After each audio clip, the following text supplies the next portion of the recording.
বিধানসভাতেও কেন্দ্রের বঞ্চনায় সরব মুখ্যমন্ত্রী। 100 দিনের কাজ থেকে গ্রামীণ রাস্তা তৈরি, কোনো টাকাই দিচ্ছে না কেন্দ্র, তোপ মমতা বন্দ্যোপাধ্যায়ের। বিজেপি বিধায়কদের গ্রেফতার নয়, হাইকোর্টে জাতীয় সঙ্গীত অবমাননা মামলা। বিজেপি বিধায়কদের গ্রেফতারের মতো কড়া পদক্ষেপ করা যাবে না, অন্তর্বর্তী নির্দেশ বিচারপতি জয় সেনগুপ্তের। বিধানসভা চত্বরে ধর্নাস্থলে সিসি ক্যামেরা ফুটেজ তলব বিচারপতির। সমস্ত অসম্পাদিত ফুটেজ চাইল হাইকোর্ট। কেস ডায়েরি ও সিসি ক্যামেরা ফুটেজ তলব হাইকোর্টের। বিধানসভায় জাতীয় সঙ্গীত অবমাননায় এফআইআর চ্যালেঞ্জ করে হাইকোর্টে 11 জন বিজেপি বিধায়ক। বিধানসভায় অধিবেশনের শুরুতেই উত্তেজনা। মুখ্যমন্ত্রী ঢোকার পরেই বিধানসভায় ওয়াকআউট বিজেপির, চোর স্লোগান দিয়ে ওয়াকআউট বিজেপির। 3 রাজ্যে বিজেপির জয়, বিধানসভার বাইরে বিজেপির বিজয় উৎসব। বিধানসভার বাইরে লাড্ডু বিলি শুভেন্দু অধিকারীর। অহংকার পতনের মূল, ঔদ্ধত্য দেখাবেন না, ভোট নয় এজেন্সি সিলেকশন হয়েছে। 3 রাজ্যে জয়, বিজেপির উচ্ছ্বাসে তোপ মমতা বন্দ্যোপাধ্যায়। ভোটে পরাজয়, কংগ্রেসের সমালোচনাও করলেন মমতা, তবে সমালোচনা করেও আবার আসন সমঝোতার বার্তাও তিনি দিলেন। সোমবার বিধানসভার বাইরে এসইউসিআই এর বিক্ষোভ, নিয়োগে দুর্নীতির অভিযোগ তুলে বিক্ষোভ এসইউসিআই এর। টাকার বিনিময়ে সংসদে প্রশ্ন তোলার অভিযোগ, এ নিয়ে তৃণমূল সাংসদ মহুয়া মৈত্রের বিরুদ্ধে সোমবার লোকসভায় রিপোর্ট পেশ করল না এথিক্স কমিটি। কমিটির অন্যতম সদস্য বিএসপির দালিশ আলীর দাবি, তিনি রিপোর্ট পেশে আপত্তি জানিয়েছেন। তার দাবি, নিয়ম ভেঙে এথিক্স কমিটির রিপোর্টে তারও নাম উল্লেখ করা হয়েছে, তাই এই রিপোর্টে তার আপত্তি। লোকসভার স্পিকারকেও চিঠি দিয়েছেন তিনি। नहीं क्या तो हम क्या कहेंगे, टेबल करते तो कुछ कहते। अपोजिशन आपके साथ है। टेबल तो अभी तक किया ही नहीं है, टेबल जब करेंगे। कि एथिक्स कमेटी के जो रूल्स हैं उन रूल्स के मुताबिक उस रिपोर्ट पे ऑनरेबल स्पीकर सर उसको होल्ड करके कार्रवाई। ঘুষের বিনিময়ে প্রশ্নের অভিযোগ, বিজেপির নিশানায় কৃষ্ণনগরের তৃণমূল সাংসদ মহুয়া মৈত্র। মহুয়াকে জিজ্ঞাসাবাদ করেছে লোকসভার এথিক্স কমিটি, যদিও সোমবার লোকসভায় রিপোর্ট পেশ করেনি এথিক্স কমিটি। এই ইস্যুতে মহুয়ার পাশেই রয়েছে তার দল। সোমবার ফের পাশে থাকার বার্তা দেন তৃণমূলের সর্বভারতীয় সাধারণ সম্পাদক অভিষেক বন্দ্যোপাধ্যায়। মহুয়া মৈত্র নিজের লড়াই লড়তে পারে, তিনি স্বাবলম্বী, নিজের লড়াইকে সকলকে নিজেকেই লড়তে পারে। দল সাথে আছে, যদি কেউ ভাবে যে মানুষের হয়ে যারা কথা বলছে তাদের কন্ট্রোল করবো এবং সদস্যতা পদ খারিজ করে মানুষের হয়ে যারা আওয়াজ তুলছে তাদেরকে দমিয়ে রাখবো, এর জবাব আগামী দিনে যোগ্যভাবে মানুষদের। প্রাথমিকে টেটের দিন পরিবর্তন, 10ই ডিসেম্বরের পরিবর্তে 24শে ডিসেম্বর হবে টেট। বিজ্ঞপ্তি জারি করল পর্ষদ। আরও কিছু ব্যবস্থার জন্য পিছল পরীক্ষা, জানালেন পর্ষদ সভাপতি। জেলার প্রাথমিক বিদ্যালয় শিক্ষা সংসদের চেয়ারম্যানদের চিঠি, তারিখ পরিবর্তনের কথা জানানো হলো স্কুল বিদ্যালয়ের পরিদর্শকদেরও। দিল্লিতে 6 ডিসেম্বরের ইন্ডিয়া বৈঠকে নেই তৃণমূল, খার্গের বার্তা পৌঁছয়নি তৃণমূলের কাছে। 3 রাজ্যে কংগ্রেসের হারের পর হচ্ছে ইন্ডিয়া বৈঠক, বিরোধী জোটের বৈঠকে থাকছে না রাজ্যের শাসক দল। 6 তারিখে একটা বাবরি মসজিদ ভাঙার দিবস, একটা বি.আর. আম্বেদকরের মৃত্যু দিবস, কোনো দলের সঙ্গে আলোচনা নেই, এটাও সঠিক নয়। চতুর্থ সভাটা আরও সুসংগঠিতভাবে সকলের সঙ্গে আলোচনা করে অনেক পজিটিভ রেজাল্ট ওরিয়েন্টেড একটা হোক, এই মনোভাব নিয়ে করা উচিত। আমার কোথাও মনে হয়েছে এটাও ঠিক হলো। এবার টি শার্টেও পুলিশে অভিযোগ, শুভেন্দু অধিকারীর টি শার্টে পুলিশে অবমাননার অভিযোগ। হেয়ার স্ট্রিট থানায় অভিযোগ করলেন চন্দ্রিমা ভট্টাচার্য। ময়দান থানাতেও অভিযোগ রাজ্যের মন্ত্রীর। টি শার্টে লেখা স্লোগানে মুখ্যমন্ত্রীর অসম্মান বলে অভিযোগ। উপাচার্য সমস্যা মিটতে চলেছে রাজ্যে, রাজ্যপাল সংঘাত কি তবে এবার মিটছে? সুপ্রিম কোর্টের নির্দেশে সোমবার মুখ্যমন্ত্রী রাজ্যপাল বৈঠক সদর্থক বলেই দাবি মুখ্যমন্ত্রীর। উপাচার্য নিয়োগ, বিলে সই, এই সমস্ত কিছু নিয়ে দীর্ঘদিন সংঘাতে ছিলেন রাজ্য এবং রাজ্যপাল। বিধানসভায় মিউজিয়ামে উদ্বোধনে মমতা বন্দ্যোপাধ্যায়। সোমবার মিউজিয়াম উদ্বোধনী অনুষ্ঠানে মুখ্যমন্ত্রী বলেন, কিছু কিছু কাজ ইতিহাসের সাক্ষ্য বহন করে। নির্বাচনের ইতিহাস, বাংলার রাজনৈতিক বিবর্তনের ইতিহাস সবই তুলে ধরা হয়েছে এই মিউজিয়ামে। পরপর 2 দিন মৃত্যুতে রহস্য শিলিগুড়িতে। রবিবার উদ্ধার মা মেয়ের জোড়া মৃতদেহ। সোমবার উদ্ধার শিলিগুড়ি আদালতের তরুণ আইনজীবীর দেহ। শহর লাগোয়া ফুলবাড়ির তিস্তা ক্যানেলের জলে দেহ ভাসতে দেখা যায়। মৃতের নাম নবীন সরকার। বাইক উদ্ধার হয় গজলডোবায়। পরিবারের দাবি এনজেপি থানায় যাচ্ছেন বলে বাড়ি থেকে তিনি বেরোন, তারপর থেকেই তার ফোন বন্ধ ছিল। শিলিগুড়িতে মা মেয়ের জোড়াদেহ উদ্ধারে নয়া মোড়। আত্মহত্যায় প্ররোচনা দেওয়ার অভিযোগ। সুইসাইড নোটে মিলল চাঞ্চল্যকর তথ্য। নাম জড়ালো তৃণমূলের শ্রমিক সংগঠনের নেতার। রবিবার শিলিগুড়িতে উদ্ধার হয় মা মেয়ের দেহ। ফাঁসানোর অভিযোগ শাসক দলের নেতার। অঙ্গনবাড়িতে ডালে পোকা। মিড ডে মিলের ডালে কিলবিল করছে পোকা। অভিযোগ সেই ডালই খাওয়ানো হচ্ছে আবার শিশুদের। চাঁচলের আইসিডিএস কেন্দ্রে নিম্নমানের খাবার দেওয়ার অভিযোগ। প্রতিবাদে বিক্ষোভ অভিভাবক ও রাঁধুনিদের। অভিযোগ ভিত্তিহীন বলে দাবি কর্তৃপক্ষের। অঙ্গনবাড়ি কেন্দ্রে পচা ডিম। সুতির ডিহিগ্রাম মধ্যপাড়া এলাকায় অঙ্গনবাড়ি কেন্দ্রে নিম্নমানের খাবার দেওয়ার অভিযোগ। প্রতিবাদ করায় এক অভিভাবককে মারধর। শিক্ষিকার বিরুদ্ধে হাত কামড়ে দেওয়ার অভিযোগ।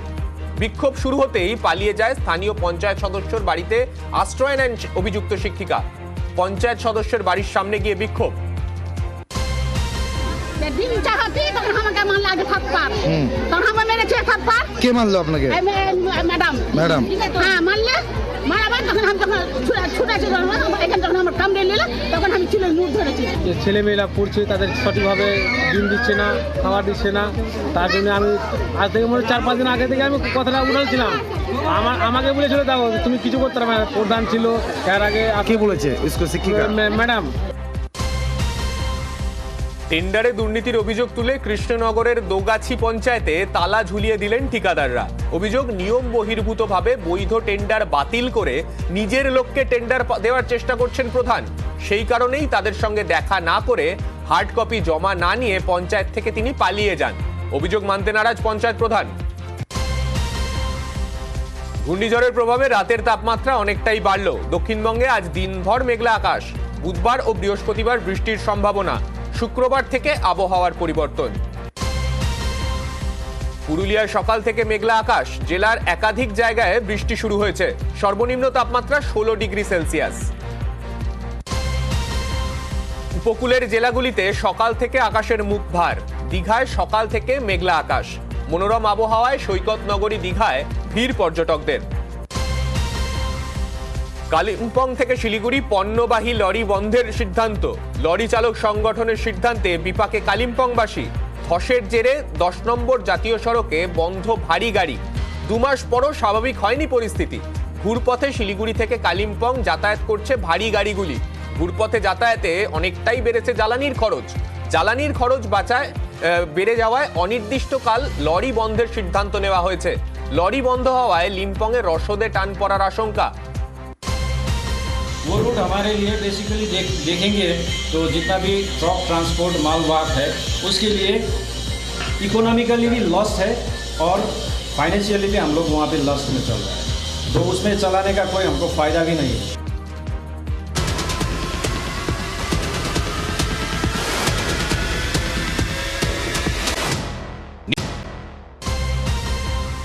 খুলল বিএড বিশ্ববিদ্যালয়। শুক্রবার থেকে অনির্দিষ্টকালের জন্য বিশ্ববিদ্যালয় বন্ধের নির্দেশিকা দেওয়া হয়। বাইরে থেকে হুমকি আসার এবং বিশ্ববিদ্যালয়ের সম্পত্তি নষ্টের আশঙ্কায় নির্দেশিকা জারি। বিএড বিশ্ববিদ্যালয় খোলার পরেই উত্তেজনা। ব্যানার নিয়ে বিক্ষোভ কর্মী ও পড়ুয়াদের।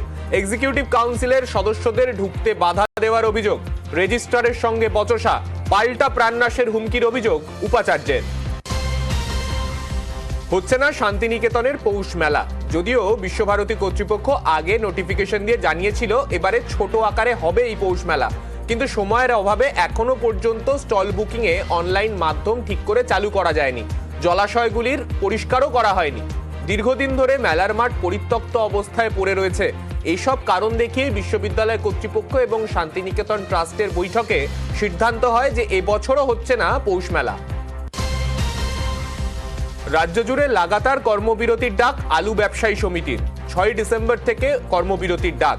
হিমঘরের ভাড়া বৃদ্ধির প্রতিবাদে কর্মবিরতি। কর্মবিরতির জেরে বাজারে আলুর যোগানে ঘাটতির আশঙ্কা। বর্ধিত ভাড়া প্রত্যাহার না হলে কর্মবিরতি চালিয়ে যাওয়ার হুঁশিয়ারি। হাসপাতালে বন্ধ মাতৃযান পরিষেবা। অভিযোগ 8 মাস ধরে বেতন না মেলায় বন্ধ হয়ে রয়েছে পরিষেবা। বকেয়া বেতন মেটানোর দাবিতে 1 ডিসেম্বর থেকে মাতৃযান পরিষেবা বন্ধ রেখে প্রতিবাদে চালক ও মালিকরা। উত্তর দিনাজপুরের ইসলামপুর সুপার স্পেশালিটি হসপিটাল মাতৃযান বন্ধ থাকায় সমস্যায় রোগী ও তাদের পরিবার, ফলে অনেকটাই বেশি টাকা দিয়ে প্রাইভেট গাড়ি ভাড়া করতে হচ্ছে রোগীদের। কোচবিহারের রসিকবিল থেকে ফিশিং ক্যাট দত্তক নিলেন কোচবিহারের পুলিশ সুপার দ্যুতিমান ভট্টাচার্য এবং তার স্ত্রী রেশমি দাস ভট্টাচার্য। সোমবার সকালে তারা তুফানগঞ্জের রসিকবিল মিনি জুতে যান। সেখানে 2 বছরের বেশি সময় ধরে থাকা ফিশিং ক্যাটকে আনুষ্ঠানিকভাবে 1 বছরের জন্য তারা দত্তক নেন। ফিশিং ক্যাটের 1 বছরের খাবার ও রক্ষণাবেক্ষণের খরচ বাবদ 30,000 টাকা দিয়েছেন তিনি। আবহাওয়া দপ্তরের পূর্বাভাস, আজ অন্ধ্র উপকূলে আছড়ে পড়বে ঘূর্ণিঝড় মিগজাউম। ল্যান্ডফলের আগেই তামিলনাড়ু ও অন্ধ্রপ্রদেশ 2 দক্ষিণী রাজ্যে খেল দেখাতে শুরু করে দিয়েছে এই ঘূর্ণিঝড়। চেন্নাইয়ে ভারী বৃষ্টির কারণে বিভিন্ন ঘটনায় 5 জনের মৃত্যু হয়েছে বলে জানিয়েছে বৃহত্তর চেন্নাই পুলিশ। অতিবৃষ্টির জেরে অন্ধ্রপ্রদেশের তিরুপতি, নেলোর, প্রকাশম, বাপটলা, কৃষ্ণা, পশ্চিম গোদাবরী এবং কাকিনাড়ায় সতর্কতা জারি করা হয়েছে প্রশাসনের তরফে। বছর শেষে ঘূর্ণিঝড়ের প্রকোপ, অন্ধ্র উপকূলে আছড়ে পড়তে চলেছে ঘূর্ণিঝড় মিগজাউম। আগামী 2 দিন মাঝারি থেকে ভারী বৃষ্টির পূর্বাভাস পন্ডিচেরি, কোদাইকানাল, ইয়ানাম সহ একাধিক জায়গায়। অন্ধ্রপ্রদেশের মুখ্যমন্ত্রী জগনমোহন রেড্ডির সঙ্গে কথা বলেন প্রধানমন্ত্রী, সব রকম সাহায্যের আশ্বাস দেন। দুর্যোগ পরিস্থিতিতে চেন্নাই এবং সংলগ্ন জেলাগুলিতে সরকারি স্কুল কলেজ বন্ধ রাখার সিদ্ধান্ত নেওয়া হয়েছে। কর্মীদের বাড়ি থেকে কাজ করার পরামর্শ দেওয়া হয়েছে বেসরকারি সংস্থাগুলিকে। বিপর্যয় মোকাবিলায় তামিলনাড়ু বিপর্যয় মোকাবিলা বাহিনীর 14টি দল, জাতীয় বিপর্যয় মোকাবিলার 9টি দল প্রস্তুত রাখা হয়েছে। এনডিআরএফ এর তরফে মোট 21টি দল পাঠানো হয়েছে তামিলনাড়ু, অন্ধ্রপ্রদেশ এবং পুডুচেরিতে। মিজোরামেও পালাবদল, হারলেন মুখ্যমন্ত্রী। উত্তরের পর উত্তর পূর্বেও বিপর্যস্ত কংগ্রেস। 40 আসনের বিধানসভা নির্বাচনে মোট 174 জন প্রার্থী লড়েছিলেন। রাজ্য দখল করল জোরাম পিপল মুভমেন্ট বা জেড-পিএম। পরবর্তী মুখ্যমন্ত্রী হতে পারেন লালডুহোমা। 2/3 সংখ্যাগরিষ্ঠতা নিয়ে আইজলের কুর্সিতে বসতে চলেছেন প্রয়াত প্রধানমন্ত্রী ইন্দিরা গান্ধীর দেহরক্ষী বাহিনীর প্রাক্তন প্রধান লালডুহোমা। 40 আসনের মিজোরাম বিধানসভায় সংখ্যাগরিষ্ঠতার ম্যাজিক ফিগার 21। জেড-পিএম জিতেছে 7টিতে। 80-র দশকে ইন্দিরা গান্ধীর নিরাপত্তার দায়িত্বে ছিলেন আইপিএস অফিসার লালডুহোমা। 12 লক্ষ টাকা ঋণ নিয়ে ভোটে লড়েছিলেন। ভোটে জিতে বিধায়ক হলেন ঝুপড়িবাসী। মধ্যপ্রদেশে 163 আসনে জিতে ক্ষমতা ধরে রেখেছে বিজেপি। কংগ্রেসের 66টি আসন, একটি মাত্র আসনে জয় পেয়েছে ভারত আদিবাসী পার্টি। রতলামের সাইলানা আসনটি জিতে নিয়েছে এই নতুন দলটি। জয়ী প্রার্থী কমলেশ্বর দোদিয়ার থাকেন ঝুপড়ি ঘরে। 12 লক্ষ টাকা ঋণ নিয়ে ভোটে লড়েন। জানা গিয়েছে এই আসনেই রাজ্যের সব থেকে বেশি ভোট পড়েছিল, 90.08%।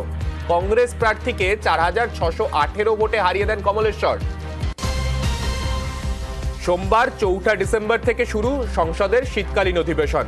সংসদের অধিবেশন শুরুর আগে নতুন সংসদ ভবন চত্বরে দাঁড়িয়ে প্রধানমন্ত্রীর পরামর্শ, ভোটে হারকে শেখার সুযোগ হিসেবে দেখা শুরু করুক বিরোধীরা। হারের কারণে সংসদে রাগ দেখাবেন না। অনেকের মতে এই মন্তব্যের মধ্যে দিয়ে আসন্ন লোকসভা নির্বাচনের জন্য বিরোধীদের চ্যালেঞ্জ ছুড়ে দিলেন মোদী। তেলেঙ্গানায় বিমান দুর্ঘটনা, প্রশিক্ষণের সময় সেনার বিমান ভেঙে মৃত্যু হলো 2 পাইলটের। হায়দ্রাবাদের ভারতীয় বিমান বাহিনীর একাডেমি থেকে সোমবার সকালে উড়েছিল পিলাটুস PC-7 MK-2 বিমানটি। বায়ুসেনায় প্রশিক্ষণের জন্য ব্যবহার করা হতো এই বিমানটিকে। কিছু দূর এগোনোর পরেই বিমানটি আচমকা ভেঙে পড়ে।